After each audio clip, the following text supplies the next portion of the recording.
Ango is a form that we use. It's traditional, goes back in ancient Japan and the Soto lineage to sit for a long period of time. In our situation, we've modified it a little bit to be the whole month of February. This is our third year of doing the whole month of February, 28 days or 29 days, where we do nothing but sit for 8 hours a day for that full time, 4 hours in the morning, 2 in the afternoon, 2 in the evening, and do very little, if any, sutra chanting. We just concentrate on Zazen.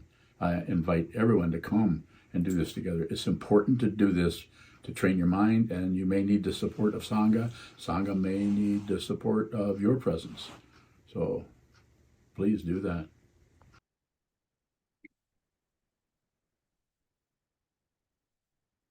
Good morning, and welcome to this Dharma talk. The talk title this morning is What You Need to See. What you need to see, receive, what you need to look at, observe. What is that? What you need to do? What do you need to do? We're talking about the path. There's lots of relative structures in terms of I need this, I need that, I need some more quiche.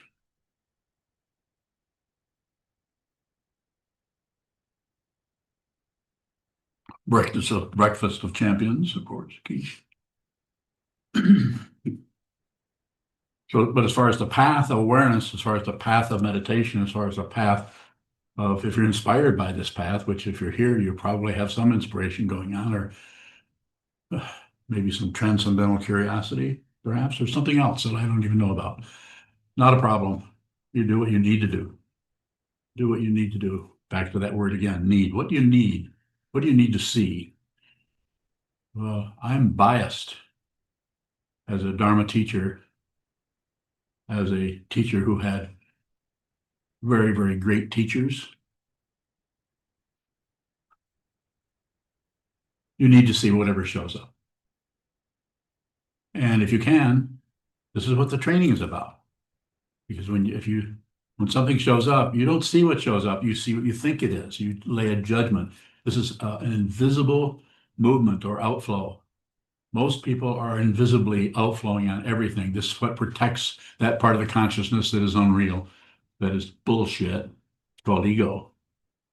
You see on the world scene, in the news, you see intense, powerful egos just putting themselves and their so-called safety before everything else and really hurting other people who are probably, because they're being hurt, trying to find out ways to protect themselves from what? Probably just physical pain, just mental anguish, and so on. So if you want to save all beings, you might start by working with this one and pointing this. You could be doing the same thing. Find this one. Because if you don't find this one, then you're going to project out onto everything else out there of what you think it is, which is basically what happens when you don't see who you are. Mistaken identity.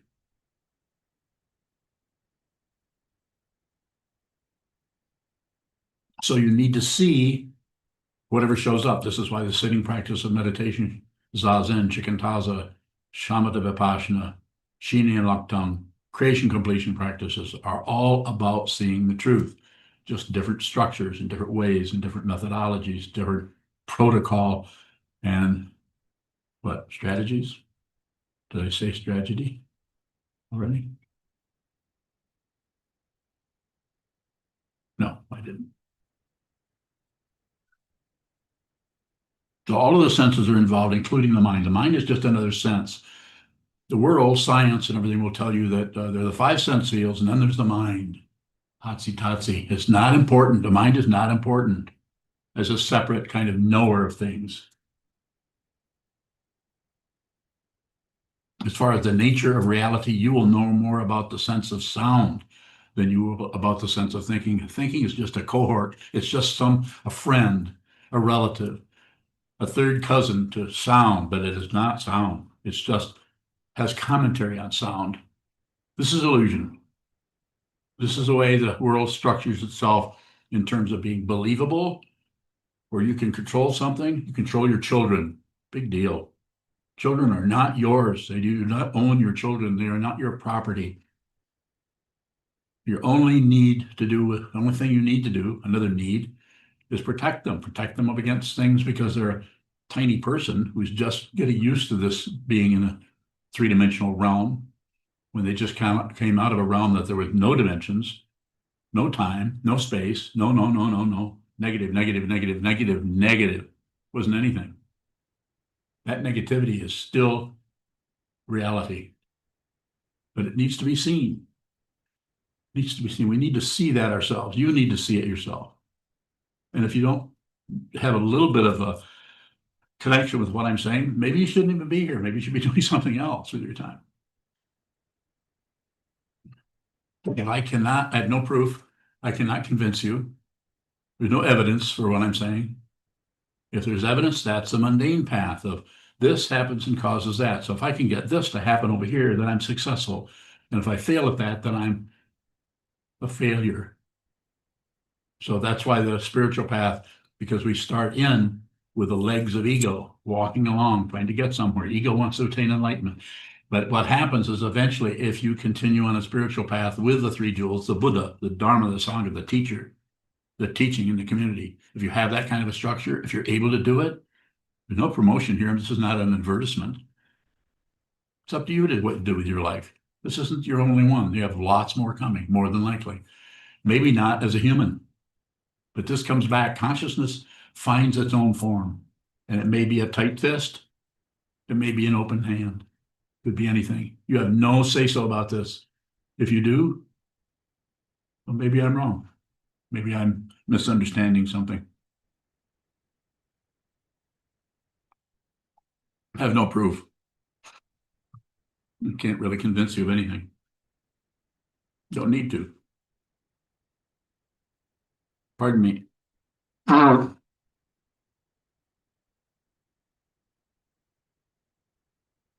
So what you need to know is what this actually is. And the only way you can find out what this actually is to look at all the barriers, obstructions, conclusions, judgments, and opinions about it, because those all cover it up. So you need to look at those, sit down, hold still, and watch the mind continue to create all kinds of obstructions, sometimes called conclusions, obstructions, sometimes called opinions, conclusions, sometimes called beliefs. Those are all just stabilizers in consciousness that protect what? Something is not fundamentally threatened. Consciousness is not threatened. But if it curls up into a tight fist in your heart, then you can feel threatened by a lot of things. You may want to function in such a way to protect that. Most of the world is doing it. Billions of people are doing that. And some of those people are leading millions of other people, thousands of other people to go in this direction or that direction because they resonate with that person's clarity or with that person's insanity. Those are not two separate things. If you think so, that's okay. Go ahead and think that. But to be aware, it's not so much what you do, what you think, what you know, what you don't know. It's what you're aware of. To be aware is what's so important. This is why the sitting practice of meditation is such a powerful tool, you could say, to understanding truly what this is. I'm not talking about sitting in some rigid posture where you don't move. The only thing I'm really talking about in meditation is hold still. And if you don't hold still, then be aware of the movement. If you're twiddling your fingers or scratching your knees, just be aware of that. You don't have to stop doing that. Be aware of it. And how do you do it? You endeavor to hold still. And that way you see the very subtle areas of consciousness where the mind is slowly going over here, slowly going over there, or mounting a case against that, or analyzing this, or telling a little story around something to make sure it doesn't come apart because it is a safety net.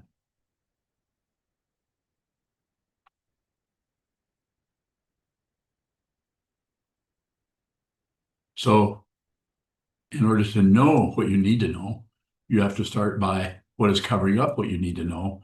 And so I would say it this way, that's what you need to know right now. It's provisional. You need to know the cover-ups. What is covering things up?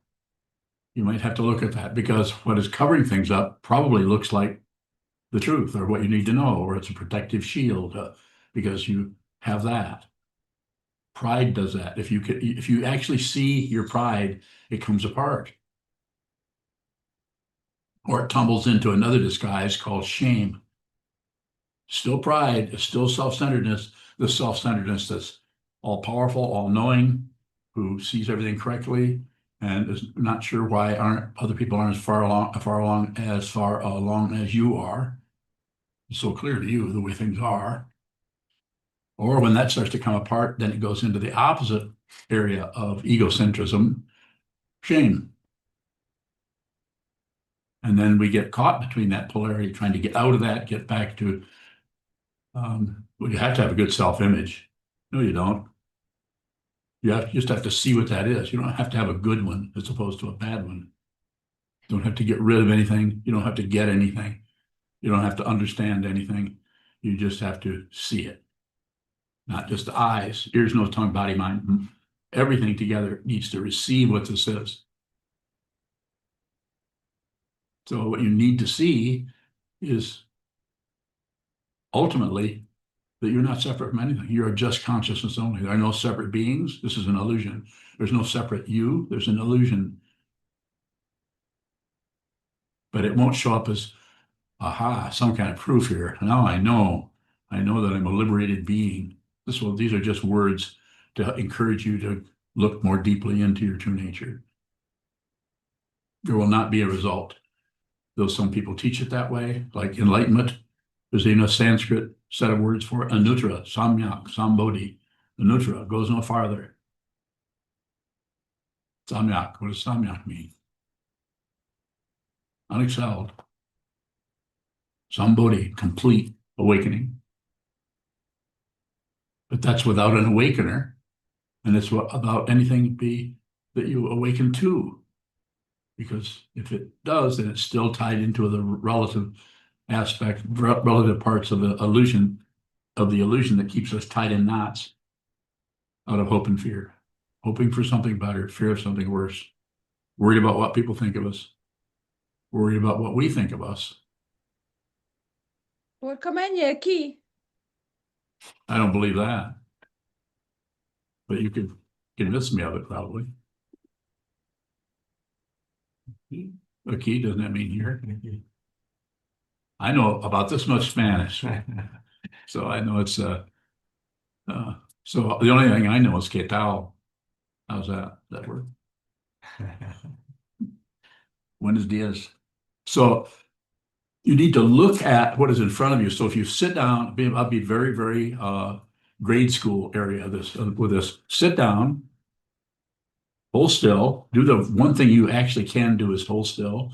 You can't stop your heart from beating or your diaphragm from moving with breathing. I'm not saying that. Hold as still as you can without interrupting. Oh, what's happening with you? Sit down, hold still, not being rigid, and watch what the mind continues to crank up, because those things that come out of the mind are cover-ups for your true nature. So you need to, coming back to the title of the talk, you need to see those cover-ups. If you see them, the initial thing to do when you first start to see that is to stop it. I need to control that. I get questions sometimes from students about things they're having difficulty with, and I'm saying, maybe not that I don't have a protocol or a standard I say to everyone, but I quite often just keep observing that, keep looking at that, just keep looking at that, because that will not last. The very nature of the illusion is it's impermanent, and it's an incredible dance. If you see it, the illusion doesn't go away. The illusion could get more intense when you see that it's unreal, because then you're no longer worried about, you're no longer fearful of what this world is showing you. You're no longer afraid of this. You're no longer afraid of that. And you're no longer afraid of life. And you're no longer afraid of death. Those are gone. That's an illusion. That's the propaganda in the illusion that you have to worry. You have to be somebody. You have to grow up. You have to get a job. You have to. You don't have to do anything. But don't believe anything I say. If you're here, you could consider it. You could translate it into your own understanding of what I said, or you could do it, or paddle away, and you're with your orders.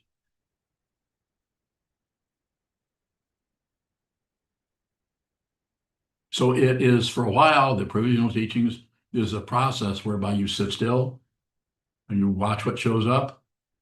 You watch it go away, you watch something else, you watch things come and go in the thought, in the mind stream, in your memory, in your projections, in the hoping for this, in the fearing of that. You just observe that. And over time, the illusion we call time, that starts to lose its strength in terms of its believability or its appearance. The appearance starts to become vague or transparent. We start to see through, it's still there, but it becomes transparent as far as our belief in it. So that becomes more and more and more transparent. Like we feel more and more like we're kind of lost. And the things we wanted were more and more disappointed. We're not getting what we wanted. It's this whole path is becoming quite disappointing. We could be disappointed in the Sangha. Could be disappointed in what the teachings are saying. We could definitely be disappointed in the teacher. He, she, or they is not here to make you feel better. They are here to help you see your true nature. And depending on the kind of cover-ups that you're covering up, if you give that teacher permission, they're probably going to point that out to you or help you see it. So it could be difficult.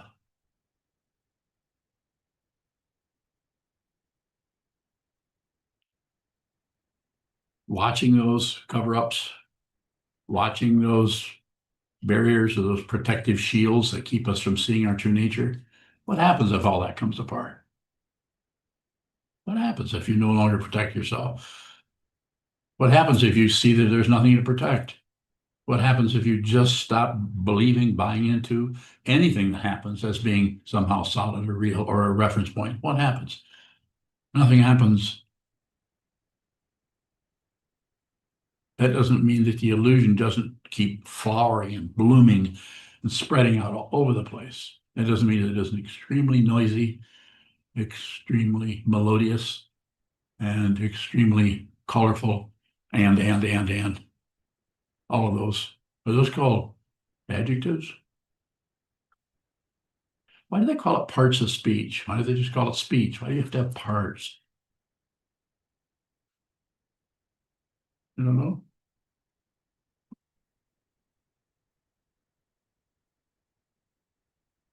That's my question. Jen, how's that kitty cat? You got a thumbs up from the cat, not from Jen. So I can do some questions or I can continue to elaborate on the simplicity of this.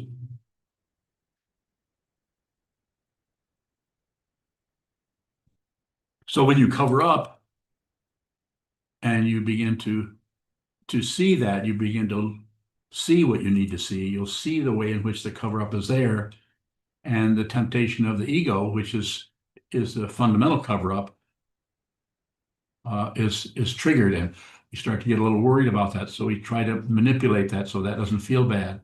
Try to do something with it, come up with some ideas, some conclusions, some concepts, some kind of story about that, going this way, going back the other way, through things, trying to figure out. That's a big Western word, figure it out. There are very civilized, complicated, and accurate, relatively very accurate ways of working with this. One of them is called cognitive behavioral therapy. Powerful way to work with the relative structure of the mind. As near as I can tell, I have not been trained in that, but what little I've looked into it does not go into the consciousness itself. It stays in the area that is highly sophisticated area of psychology and actually can fundamentally help you work with the relative structure. There's somewhat of a cover up happens there in the sense that you don't really look at the basic misunderstanding, the basic mistaken identity, which is there isn't anyone. That's only going to show up on the spiritual path. And what physicists are looking at when they look down on the nature of relative physics, they see what those who have been on a true spiritual path for centuries and centuries are able to look directly at, because it's just consciousness. Thoughts are just something that arise, just like sounds arise, thoughts arise, fragrances arise, terrible odors arise, touch, feeling, emotions, memory. Memory looks like something. This memory isn't anything. Memory is just another elaboration on the illusion. But we buy into it because we remember. Just like in my case, my memory is getting more and more vague and shaky. Yet some things, for no particular apparent, what's the thing? Reason, something I'm able to remember very, very clearly, and something someone said 3 hours ago, I can't remember at all. It's dependently arisen. You cannot track any of that down. You cannot find the first cause for anything, including the first cause for CBT. You can't find out about that. Other than historically, you could find something, but you can't see where that structure arose, or where the structure for the Enneagram arose, or where the structure for astrology or palmistry or anything. But they're all have an interactive relationship that is based on seeing the way the illusion works and seeing there's some kind of element in there that looks kind of magical, but it's not, because you can actually track it down. You can find the parts and you can see the way it fits together, and you can actually write a book about it. And you can create a whole group of people that just love your book and want to understand what you understand. I know I'm doing some of that myself, with the idea of helping you with what? Your awareness, not starting a bunch of groupies.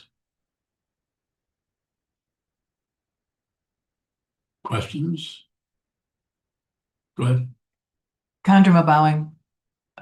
When you say, I mean, throughout this whole retreat, you've been reminding us that whatever shows up is what we need to see. Yes.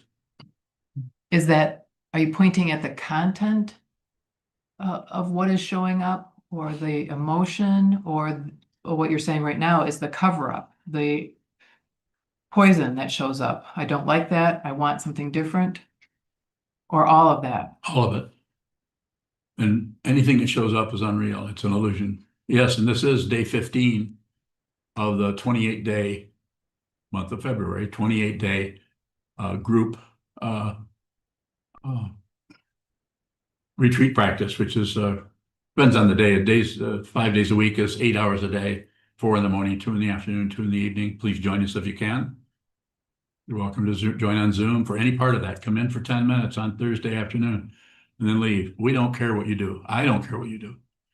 I would like you to be more aware of what's going on, and this is a way of doing it.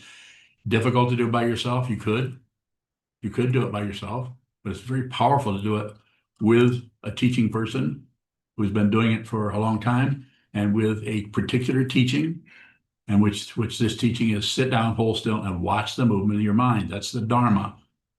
And then you have the teacher who's sitting here, and you have the Sangha who's sitting here or online in Toronto.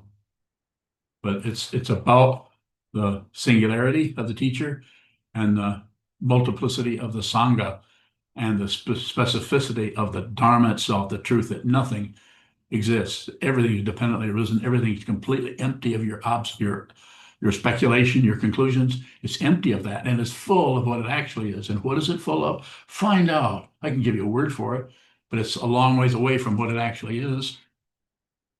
The word is suchness. The word is Buddha nature. The word is awareness, ultimate truth. Ultimate truth doesn't come and go. Relative truth shows up, and then it dies, and then it's born, and then it dies. And you all, insofar as you have any kind of individual identity at all, have been coming and going for a long time in that illusion, because you believe the illusion, and if you believe it, you're gonna go up and down that landscape, up the hill, down the hill, life and death, and life and death. You don't remember past lives, and why don't you remember? It might be similar to the way you can't remember what happened Thursday afternoon at 2:30. You can't remember that unless you have a diary, or unless you have someone who's very anal sitting next to you that remembers everything. There's a few of us. I'm not one of those. I don't know. Sorry if that's distasteful to you. I try to clean up my act, but I just don't have the right kind of detergent. And why? Nothing's dirty. Everything's completely pure. As to use another relative term, from the get-go. In other words, from beginning of time, from the beginning, there never was anything. Everything's complete purity everywhere. You won't see it as purity. What you'll see it as there isn't anything there. You can see this. If you're interested, then look at the confusion. You can't look for the enlightenment or the awakening or the highfalutin feelings and try to feel better. If you're going to do that, just take some acid. That'll give you about, well, my experience, about 15, 16 hours of what the hell is this? It's a powerful illusion. It's like an extreme, powerful It takes the, in fact, Chogyam Trungpa Rinpoche referred to that as something that called it super samsara, because it's like it magnifies the samsara into this is extreme and that's extreme. Your imagination is extreme, and so if you're really bored in your little closed crib of ego, then that might be something you can do to really get exciting. I mean, but you could also do some psilocybin or some ecstasy or something else just to get away, Well, you can do that until the body mind collapses, goes back into the elements, and then you'll be right back again. But you don't know whether you're going to be born in Somalia or you're going to be born in Tanambogo Galutu. You don't even know if you're going to be born in the next century. You could be born in the 13th century. Time is an illusion. I'm not condemning you to anything. I'm just saying, give you a few things to reflect about besides your petty thoughts about your mind, about what somebody's doing, what's happening in the other room. And in my case, why is my Jisha here with my coffee? Yes. Shui Wu bowing. There's something that I want to do for my health, but when I did it once, it was very triggering for a memory that was traumatizing, and as a result, it's very painful. Yeah. So now I'm trying to teach myself the Dharma to try to get myself to go through with it. But what should I do in this situation? Because I know that the memory is unreal, but it's still very painful. And I feel like I'm going against your teaching, bowing. Well, I don't know. I don't know if I can address that in a way that would be fundamentally helpful. I'm pretty biased when it comes to this, having been doing this kind of a practice for a long time. I would say just sit a lot. Sit more than you're sitting now. Find a way to sit down, hold still, here or in your apartment, and just hold still. Spend time sitting still and doing nothing but watching. And if you do that, watch the movement. Not only watch the movement in your mind, watch any kind of movement in your body that is outside of something like breathing or blood flow or something like that you don't have any say-so about. You couldn't do anything about that anyway and wouldn't want you to. I mean, death will take care of that. But this movement, just shifting your body slightly. I do it. I sit up here and wiggle around all day long, but I'm aware I'm wiggling. That doesn't make me some kind of a wonderful awareness person. I'm just saying that seems to be the path, as I understand it, is watch the movement. The movement is unreal. It just seems very convincing. So I would start with doing that. I'm not sure. We haven't talked about what your practice or what you were thinking about doing that you don't really want to do. But if we have, I've forgotten. But I would say sitting practice is important. It doesn't have to be 3 or 4 hours long. It can be 10 minutes here, 20 minutes here.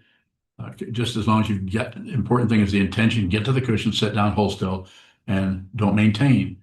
I mean, stay there, but don't do it with some kind of maintenance, because then you try to live up to a time frame. That's not so good for training the mind. Be better to sit there for, like the TMI instruction is a 2-minute intention. Sit down, hold still, just do that. Do a lot of that. More? Robert. Robert bowing. Is there a contrast between watching and seeing? It seems that watching, I mean, those words work pretty well. I use observing, because observing is more about doing some kind of receiving about what's happening. You're just observing it. You're not adding in, whereas watching might be, have a little bit more of a tinge of analytical or critical about watching. Might be looking at the parts of something rather than, if you're looking at the entire thing, you won't know what you're seeing. Because you won't be able to go in and name parts of it, even though you're in the back of your mind, so to speak, you might have an idea. You know, you're looking at a memory of a dog running across the lawn. So you know those words, but they aren't in the forefront. What's in the forefront is just observing of that, just the texture, colors, shapes, and movement. Coming back to your question, what was the other word besides watching? Seeing. Seeing. So seeing is closer to observing. You're just seeing. You can also see with your ears. Seeing is just such a, when we see something, it's over there. The distance, the illusion is extremely powerful. That I'm here, you're over there. But if you hear my voice, voice is something, it has a directionality to it, but also it seems to be, you know, the ears are a little bit directional, but a lot of it is a little bit more subjective. Same thing with touch, same thing with smells or taste. Those are very much closer to this part of the illusion that we call a human form. So did I get close to what you're looking for, or is there something else about it? We're bowing. It appears that seeing is, and this is something that comes from my perspective. Yes. Seeing comes from watching what arises. There's a watching, and then there's a seeing, and then in the watching that arises. You're seeing what you're watching, what arises in the seeing. Yes. What is that? Sounds good. Just observing. It might have different shapes to it. It might be a little bit more of the kind of pulling on it, which is what watching is. You're kind of you're emphasizing the polarity. I'm watching, and that's what I'm watching. Observing is a little bit closer to the observer and the observed not being separate from each other. You're kind of being closer and more intimate with what you're watching. This takes time. It can take years of sitting meditation. So coming back to what you're asking, I see no issue or any problem with that. Just however those words show up are those indicators for what's happening in that part of the consciousness that is receiving or observing or watching or seeing. I think it's all working well. Just continue to do that. Do a lot of it. More? Thank you. Yes, sir. Counter mobiling, what do we do when what shows up is very mundane? Like what is going to be for dinner? Why do we need to see that? It's just a movement in consciousness. So when it's mundane, the only way you could know it's mundane is if you added something to it. You've added, oh, this is just mundane. So I should be thinking about the Dharma, or I should be. So it doesn't matter. All forms, everything that arises in consciousness is unreal. And if you differentiate, if you divide, if you speculate, if you value this over that, then it's not that some things aren't different in their manifestation. There's a lot of difference between the fragrance of the flower and the fragrance of manure, but they're both odor. Nerve endings can be abraded, scratched, and they can be stroked, like a back rub. You know, that whole area is an extreme sensitivity, and then there's a lower one. And what you're doing with that is saying something is mundane. You're receiving that. Just receive that without comment. And if you receive it without comment, you also are receiving the fact that you can't help but comment on it. That something happens and you're always analyzing, judging, evaluating. And that's one of them. That's just mundane. You couldn't ask that question if you hadn't had some kind of judgment or something. Not a harsh, cruel, mean, unfair judgment. Just a noticing that just kind of mundane thoughts about what's happening for dinner or something might be not as important to observe. That's why I say it doesn't matter what you do. And I'm saying when you're sitting, you don't have to, even though I was taught otherwise early on, to follow the breath. I don't teach follow the breath. But if you came to me, if someone came and wanted to do that or said they learned how to follow their breath, I would still continue to do that. I wouldn't take that away as if what I teach is right.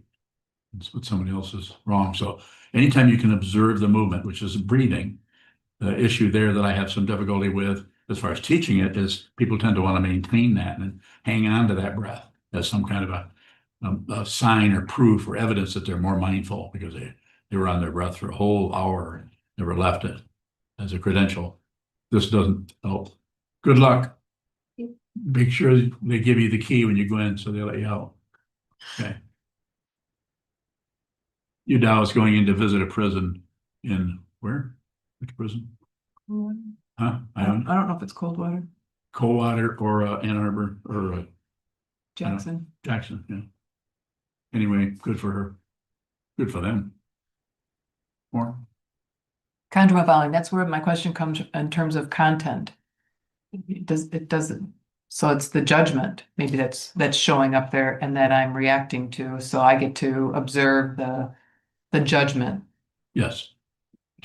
Something happens, you notice that you're sitting there and you notice that you're thinking about some mundane thing, and then you judge that this is having an ordinary. You're receiving that, but then you judge it, and then the idea there is to immediately begin to receive that you're judging. Don't improve. Don't stop judging. This is taught different in different places, different ways. What I teach, of course, is just watch what moves. It doesn't matter what moves. It just, if there's a mattering, it has to do with being aware of what's moving. Not as an item or a name or a structure or a value, just the movement of that. So that there's a possibility you will see that it's unreal, that it's an illusion. And that which is observing it is also unreal. This is unreal, that's unreal. They're in cahoots. And when they come together, it's confusion and wisdom, delusion and wisdom come together. They're not two separate things. They're concepts about the same thing. More. Contour bowing, it seems like when that thought arises and the judgment, there's a very slight difference between observing and receiving. Yes, that's awareness. Very slight difference. That differentiation is awareness that you're seeing the texture, the quality of the judgment and the receiving, and what you're actually having the forefront or as a so-called object of that. That gets more and more refined, more and more refined. You begin to see the karma in your life, in your mind, in everything you do. That doesn't mean you can remember where you left your watch necessarily. That may be something that totally comes apart. But your fingers, when they pick that watch up, or the turning of your head, you might not remember that, but when in that moment, which you could forget in 10 minutes, it's not about remembering and retaining that. It's just that in that so-called moment, which is an illusion, you're completely, again, this word misses the point, but you're completely present. I don't use that because that just reifies the past and the future, which are also illusory. Those three are unreal. They're not real. They're there. They're substantial in the sense that we lean on them like a countertop. Ego goes, I'll just rest here for a while. This is my reference point. How I feel, what I think, my opinions, my judgments of you guys.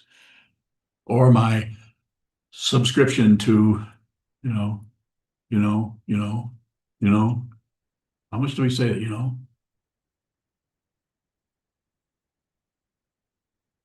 Who created that? What did ego say? You're not going to tell me? Hugo or ego? Hugo and ego. Hugo. Hugo is Patrick's son's name, and he had made a great statement about what was it I'm gonna have to tell that. It's just so outrageous. I know you probably don't want me to. Do you want me to not share that? No, I don't mind. You don't mind? Okay, then why don't you tell it? It's a great story, you'll love. Okay. Well, to make a longer story short, we were having some sort of conversation about who created the characters. Hugo's how old? Hugo's 6 years old. Okay, 6. He's very into the video games that he is allowed to play at school these days. And we're having a conversation about who created the world and the characters in his video games. My wife was asking him, well, who do you think made up all those things or came up with all those ideas? And he said, I don't know, Jesus Christ.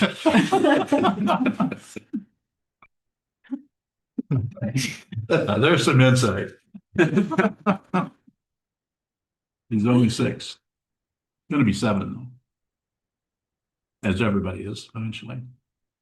Thank you. Thank you for indulging me there. Yes. Kendra bowing. So in seeing that there's not much difference between observe, receive, judgment, it's all mind. Yes. Is that what you see to help you see that it's an illusion? Yes. Doesn't mean you can't dance with it or have fun with it. It's like this. This is everything is said there, everything that is happening with anybody, with me, with you, with Patrick, with everybody in the room, everybody on Zoom, and everybody that isn't here. It's unreal. So you do not have to be pushed or pulled or manipulated by anything that arises. Get your own authority. And what is that? There isn't any authority for anything. But there is a description of it. It's called an ancient description that goes back thousands of years. It's called pratitya samutpada, or dependent origination. It's the illusion that there are singularities in there that have more say-so than others. No, it's just everything is just functioning together like an incredible matrix or web. Indra's web, Indra's net, I guess it's called. You can see that. That means that anything that arises in your mind is part of that and is that. Like what happened with Hugo, or what happened with our laughter when we hear this, at least mine. I just think that's hilarious that he's the way it's to watch him so young starting to make what sense of things. I don't know. Socrates, did he invent everything? Amazing. This is what poets do. This is what musicians do. Creative people, they may not have any mind training, or maybe they do. They have some kind of training in that they see that this is an amazing vision. Look at the paintings of Shamsuddin, who lived over 100 years ago. Just astonishing. Some of that hung carcasses of beef up in front of him, looked up and looked at the colors in that. He wasn't particularly, that I know of, attached to the beef, and nor was he particularly rejected by probably the fragrance or odor of that. He loved those colors. Was he attached? Who cares? It's awareness, awareness, awareness. Astonishing painter. Shamsuddin. Further questions? Sir. Patrick bowing. In the course of receiving whatever arises without judgment or resistance, I guess my question is, how do we discern when an impulse to act more directly is coming from a place of awareness versus like a desire to escape the situation or to cover it up? So just that you can ask the question tells me you know all you need to know there. The only important thing is return to stillness, return to silence, and just whatever continues to make motions in the mind stream, including everything you said. Just observe it. You'll know what to do. This is how you get your own authority, by seeing there is no such thing. There's just the incredible power of the movement in the mind, movement in consciousness. We're not even sure there even is a mind, because the illusion is so incredibly all-pervasive and continuous in the illusion of time and space. So sit down, hold still, watch. You'll be okay. There are no mistakes. It looks like the whole world is trying to say, he's right, he's wrong. No, not true. There are no mistakes. Good luck. More about it if you have it. When I say good luck, I don't mean that, oh, I'm off the hook, I know everything, and nothing ever bothers me. No, I'm bothered by things all the time, same as you are, same as anyone in this room is. But that's an illusion. It doesn't mean the emotion or the intention, the intensity, I should say, of the feeling is going to get less. It could get stronger when you begin to realize there's no one here and there's nothing there. The whole world is like, there isn't even a doorstep. But if there were, it'd be right at it, showing up in all of its chaos and all of its colorfulness and all of its tension and all of its heat. It's there. Finally, you're finally completely alive. Consciousness is finally a living being, not a fraidy cat. Is there Sanskrit for fraidy cat? No, you're not always running away, backing up, and can't make any mistakes.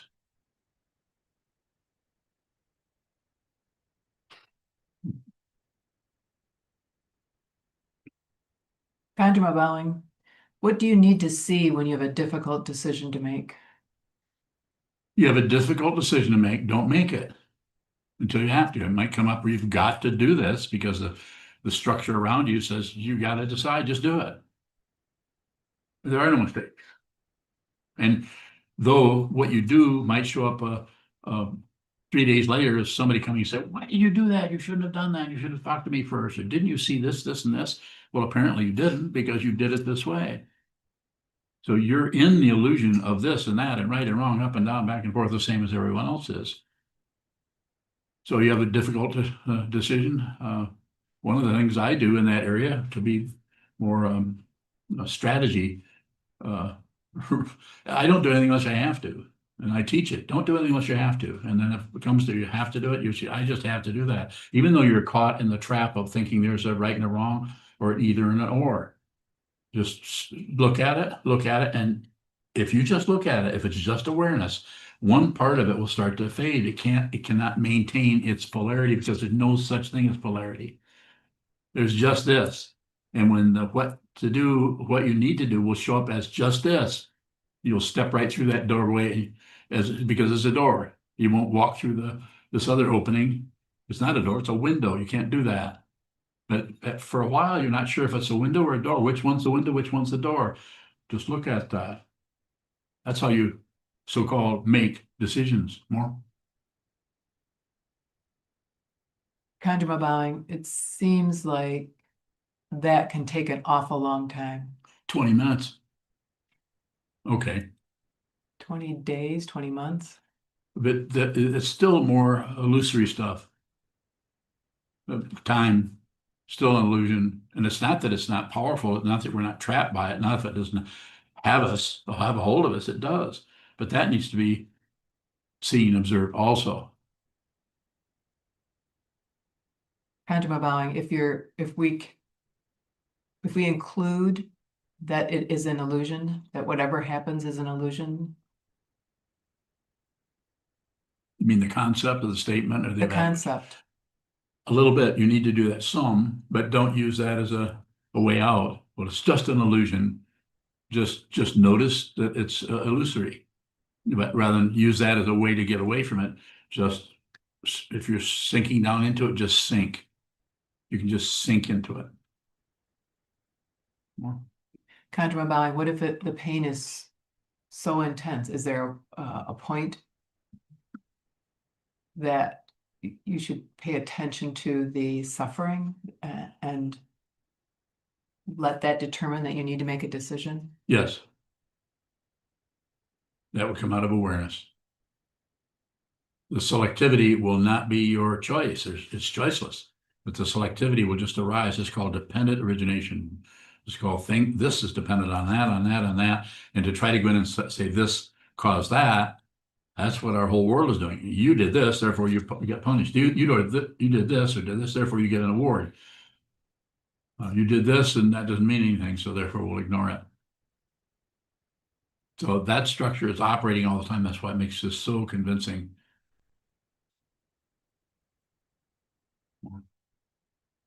Kanjama bowing. What if you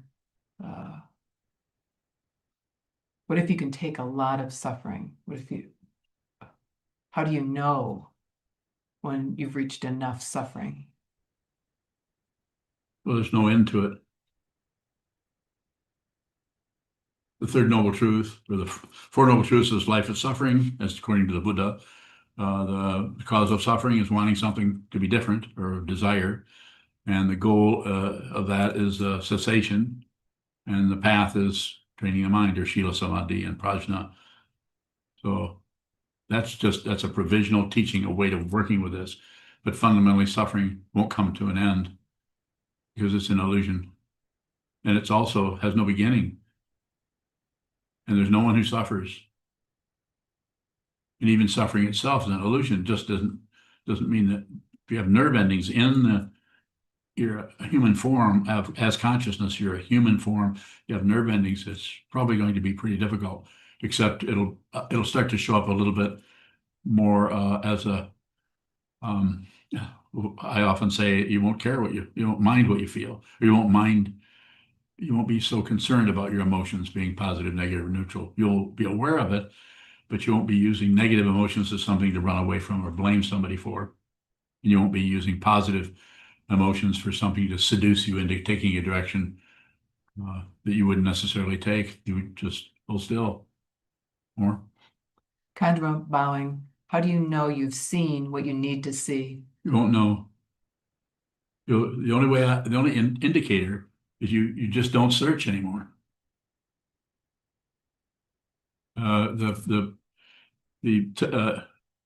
Advaita or Hindu sage Papaji Harilal Punja or something like that. You know that is the name? He said, give up the search. I don't even say that. I said, just be aware that you're searching. If you're aware that you're looking for something else, then just continue to return to the wall, return to training your mind, return to the Buddha, the Dharma, the Sangha. Otherwise, you just get trapped, and it can get worse. It can get better. It can do lots of things, but unless you realize it, it's going to come back around the corner because it's circular. Seeing what this is not a result. You won't feel like you know anything. You won't have a conclusion. You may still be fraught with the same difficulties you had 40, 50 years ago. They may still be there, coming and going, showing up, turning away. It's just that you know they're not real. So you're not concerned with fixing it, getting rid of it, justifying it, blaming anyone or anything for that. Interested? Jen, you have a question? Jen bowing. I have a bunch swirling around, but I'm trying to narrow it down. One of them came from, you said you still experience all kinds of Yes. negative emotions. But I don't know if you say, but you don't care, or it's not real, so it doesn't. I say it doesn't. You don't mind having, because you see that anything that arises. If you see this is an illusion, that belief is an illusion. This altar is an illusion. These humans are an illusion. This body's an illusion. Then if everything is an illusion, and then if things start arising in the illusion, like negative feelings, or what might be termed in the conventional parlance of our culture would be depression or so, you don't care. And I'm not saying you dismissively. You don't have a word about it. You don't like, oh, I don't care because I'm so enlightened and see, this is an illusion. So therefore. You don't even do that. It shows up and it hurts or it's difficult, but you don't add on some kind of caring like it shouldn't happen or caring like you need to do something about it. So it's that kind of caring. It's not the kind of caring that's going to ignore that you have a headache. You might still take some ibuprofen. Is that in the area of what you're asking about? Yeah, thank you. Yes. I guess, what am I trying to get at too? I guess my concept of a lot of the pain that I experience, a lot of the negative emotions come from ego, just trying to protect myself. Yes. So I guess I'm curious about, if you see what this is and you're looking at things as they actually are, how can there be simultaneity of wanting to also protect that which is illusory? Being worried about, you know what I mean? Having the. Yes.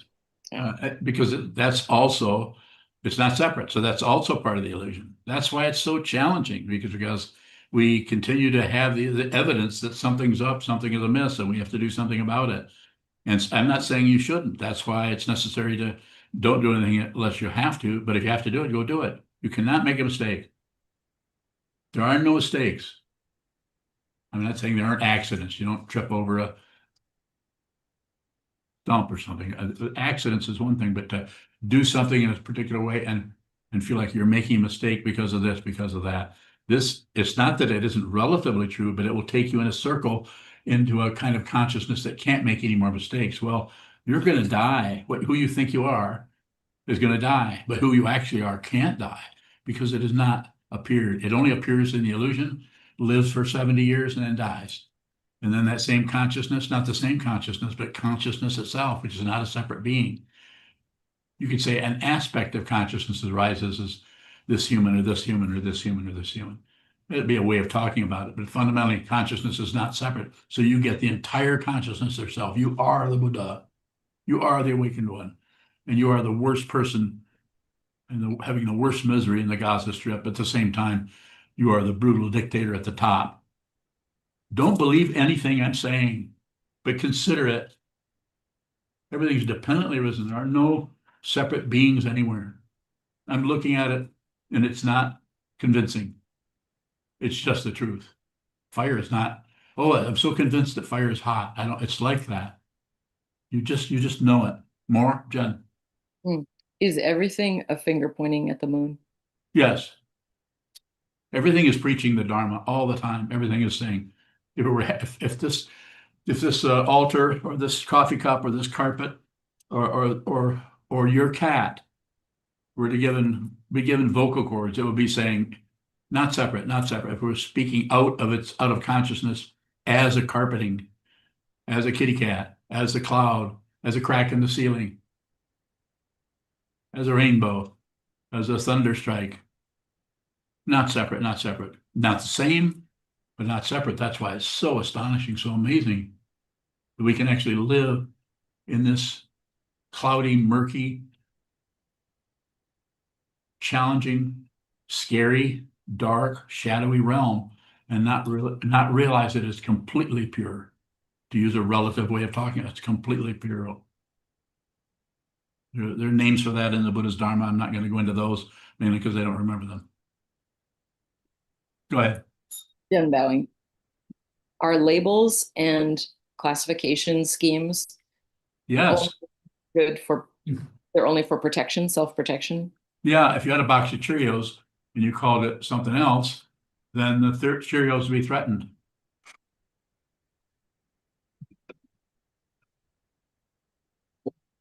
Welcome to my world. So coming back, being serious and coming back to your question, I'll say it this way. I heard what you said, but I would like you to say, what do you want to know? Because I'd like to address that seriously. I'm trying to think of the question without giving you context. I don't know if I can. Don't worry about context. Go ahead. I'm just wondering, I guess, if there's any outside of functional relative reality, if there's any benefit to taxonomy or to intellectual argumentation of any kind, even looking into the nature of life and reality. Oh, absolutely, completely, totally. I'm all about that. We study texts here. As you know, you've attended some of these book studies. I deliberately get texts that are controversial, but are about the Buddha's Dharma and about the teachings. We're studying one right now that is not particularly in agreement with. We also study the texts by scholars and texts by different lineage holders and texts by, yeah, we can't study everything, but we've studied literally probably dozens, if not hundreds of different texts over the last 15, 20 years. And so, and I very much encourage people, myself included, and people to discuss the material, go right into the concepts, the ideas, bring in other ideas. So did I get close to what you're looking for? Or is there some other part of it? Yes, thanks. I guess I'm wondering too about like outside of investigating the Dharma, like having more philosophical conversations. Like one came up at the cafe the other day, like, what is nature? How do you define nature? We are nature, but is our product, is the nuclear weapon nature? This kind of thing. And I'm curious about this. And I'm like, is this just me trying to create a taxonomy that protects me? Okay. So my suggestion, knowing that you work at Cafe Martin in Brooklyn, and that's your business, and knowing you're there and knowing that all the people who come and go, probably a few, but very few of them actually have any mind training going on. And so to discuss that with people that have no mind training are probably not a criticism, not a judgment of them particularly, just an observation, are probably locked into, like these two hands coming together, locked into their thoughts, and it's worked pretty well for the last 15, 20, 35 years or whatever, to think, observe, conclude, have opinions, have judgments, interact with others, philosophize, psychologize, logicize. Is that another one? Logicizing, making stuff up about this. And what do you think about what I'm thinking about what you're thinking about what I'm thinking about what you thought you were thinking about when I was thinking about what you were thinking? Got it? So I'm not mocking but I'm saying the very best thing you can do there, and I'm saying that relatively the best, is to listen. Just listen. You don't have to agree. You don't have to say, oh yeah, I see what you're saying. And then if they bring it back to you, then you could come out of your awareness of what they just said and speak out of that, rather than try to interact with any kind of evaluation about what they said or evaluation about what you said.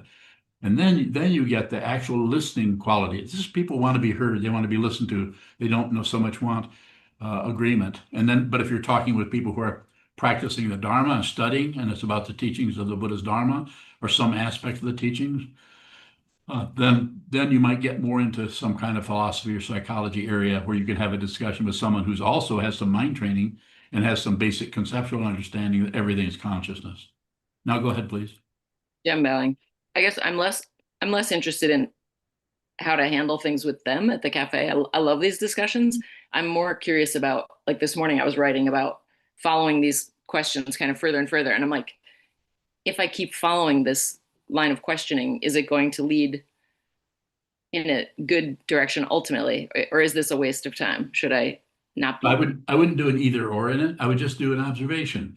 The way in which these go, that kind of using the conceptual mind, the four skandha, because it's very good at going in circles that appear like a straight line, appear logical, appear reasonable, but that's based on an underlying assumption. The substrate of this whole thing is that this is real and that it will respond to causes and conditions, which it will. It's just that if that's really true, why don't we live forever? Why can't there be some way? You might say, I might say, or AI might say, well, you're going to live forever if you just put me in charge. So it's possible, because these are not solid. This will live forever. This body mind will be function in such a way where it will live for literally probably millions of years. It's possible. But what you're asking about, I would say, I don't think it's harmful. I think it's good to do that. I don't think you can do anything wrong. If you want to do that, if you like to do that, if you want to speculate on it, I would say go ahead. The only thing I would encourage, and I would encourage this to anybody here, spend time doing nothing. Unplug that food processor mind, which can be extremely powerfully, intellectually, conceptually accurate, and unplug that and sit down and look at the space in which things occur, which of course you can't see, but you might not know that until you watch what comes and goes in the space, till you see that you can't see the space. It's not an object. It does not come and go. It has no existence as a thing. The only way you know there is such a thing as space is when something moves in it. So I would say continue to do just what you're doing. Just sit a lot, hold still, watch what moves, watch what moves. Okay, thank you. You're welcome. Okay. Is there another question out there in TV land? Ian, go ahead. Ian Bowling, you mentioned different types of suffering, including suffering because someone wants to change something, right? Yes. I really want to change my obsessive thoughts to change. And I guess, how do I work with that in this practice without just creating more suffering by trying to escape that? I would say spend time meditating, sitting still, and just sit still and just observe what comes and goes in the mind and let the obsessive thoughts come and go. If you push on them, they're going to come back. If you justify them or evaluate them, or if you keep evaluating if they're starting to become less, or if you're not doing that as much, it just creates more circular shapes in the mind, and it's just a highly polished form of ignorance, of the three poisons. empowered by an aggression towards yourself and empowered by a validation in terms of passion about thinking you can actually, I can just get this. If I can just do this right, I can get this to stop or change the shape of this particular feeling. And I would say just be very simple, ordinary, just like sitting on the edge of a stream. I mean, it might be pretty unsightly what you're looking at, but just watch the river flow. Just watch the leaves fall out of the trees, fall in the river, and watch them float on the surface. If you can see into the water, watch the fish swim around. You have no say-so about anything. You cannot control thoughts. There's no thinker. There's no controller. The world is full of people trying to control other people's thoughts and trying to control their own thoughts. So my suggestion to you is to sit still a lot and watch the very situation that you're asking about, so that over time, it will dismantle, it will deconstruct, it will fall apart, but not if you push on it, aggression, not if you pull on it or change its shape or come up with a strategy, passion, and certainly not if you turn away, don't even look at it. In other words, don't meditate, go play hockey, do something else. Nothing wrong with hockey, but it doesn't work so well if you're using that or some other activity, including euchre, to not look at something. Okay, Jisheen, do you have a question? I'll take your question, then we'll go elsewhere unless there's one final question that I have to answer. Yishin bowing. When we are not opposing judgment to what is appearing, are we receiving? Bowing. Yes, if you don't know it. If you think you're not opposing something, then you're judging something because you come up with a conclusion about it. You think you're receiving. So if you said that the structure is falling apart when Yes. you are observing it, is that falling apart of the structure the same as receiving? Bowing. That's probably what's happening. If things are coming apart, you're probably just watching them come apart. Thank you. You're welcome. Yes. Long bowing, you were talking about how we might get fixated on breathing in the practice. Yes. I notice when I get triggered off the cushion, I kind of frantically look for that to calm down. Breathing. Mhm. Is there anything to do with that? Fine. It's just like one of the things I recommend to people. You go to something that don't do it with your thought patterns, your thinking process, your concept, but do it with something that's physical. One that I have used myself in years past and haven't used it lately, but I've recommended it to people. Just don't forget gravity. Just something that is a force that keeps us from floating up against the ceiling or floating off and out in space, however you want to say it. And it's here all the time, but it's something we just take for granted. We take so many things for granted, but if you just remember some basic force that is actually helping you actually walk across the room, gravity, just remember the weight of your body on the floor, on your feet, and you don't have to maintain it. Don't maintain anything. Don't mountain. Just turn. Just return to that. Just return to that feeling you're just, and then as soon as you do that, don't maintain that, but then continue to allow whatever's coming up in your mind stream as being uncomfortable or negative or challenging or something someone's saying. But you can flash on that several times in a minute, not as a result to make yourself feel better. Because if you look for results there, then you're not doing it. You're not doing it with your sense fields. You're doing it with your mind. You're thinking about gravity rather than actually receiving gravity. Yes. Long bowing, is that where your ASAP practice helps us actually go to the sense and not just think about it? Bowing. Yes, just receive it. Is that what you? Yeah, just receive, smell. Just the ASAP just allows you to move around, and then it's up to you how to do that. You can alternate between two senses that seem to be really different from each other. Sense of thinking, a sense of seeing. Go from the sense of thinking. You can actually do that. Quite often we don't realize that you actually have a little bit of say-so in your consciousness because you are a human form. This relativity gives you the authorization to go to how your fingers feel, and then go to one that I teach with opening the eye mind practices. Go to put your awareness in the back of your neck. It's something in a place you never think about, and you can't really think about your back of your neck, but you can put your awareness on those nerve endings there. Quite amazing. And then you can maintain that. When I say maintain, I'm just flat. I don't mean maintain. I mean just flash on that, and then you go back to what you're seeing. Then you go back to that, and then you might go to gravity, or you might go to. Sometimes I recommend that people go to a memory they had last week. Go just flash on that memory, and then come right back to gravity. Moving around like that helps us realize over time that there is no solid being that's experiencing any of this. It's just showing up in consciousness. Quite amazing. Usually, most of the world, and even ourselves, we're stuck on thoughts and ideas and opinions, judgments, and which are held in place by emotions, held in place by fear, held in place. Tight fist in the heart. Look at it. How do you see that? Watch what moves. Thank you so much. Can you remind people about As It Is every night this next week? Yes, so as it is, we're in our 15th day of the 28-day Congo, which is the third year. So as it is happens, which is returning to that thing we did every weekday. We're going to do that during Ongo anyway. And so it's 6 o'clock. We sit for 15 minutes. I'll be here if I'm able.